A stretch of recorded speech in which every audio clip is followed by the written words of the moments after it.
En vérifiant ma boîte vocale tard dans la nuit, une voix familière s'est glissée dans mes oreilles, une voix qui suppliait désespérément pour de l'aide.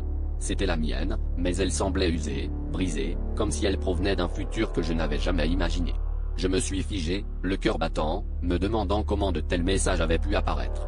Chaque message évoquait des événements que je ne reconnaissais pas, des lieux que je n'avais jamais visités, mais où la douleur et la peur résonnaient à travers chaque mot. Je me suis plongé dans ces enregistrements, essayant de déchiffrer les indices cachés dans mes propres suppliques. Les jours suivants, j'ai commencé à éprouver des sensations étranges, des moments de déjà-vu intensifiés, des ombres qui semblaient se mouvoir à la périphérie de ma vision.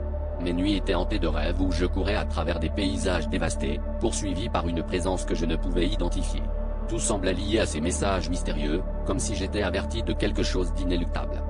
Au fur et à mesure que le temps passait, j'ai remarqué des changements dans mon environnement. Des objets déplacés, des photos déformées sur mon téléphone, des visages flous qui apparaissaient dans les reflets. J'ai essayé de raconter mon histoire à mes amis, mais ils pensaient que je perdais la tête. Pourtant, chaque nouvelle écoute de mes messages vocaux renforçait cette connexion inexplicable avec un futur sombre. C'était comme un puzzle dont je devais assembler les pièces avant qu'il ne soit trop tard. La nuit dernière, tout s'est intensifié.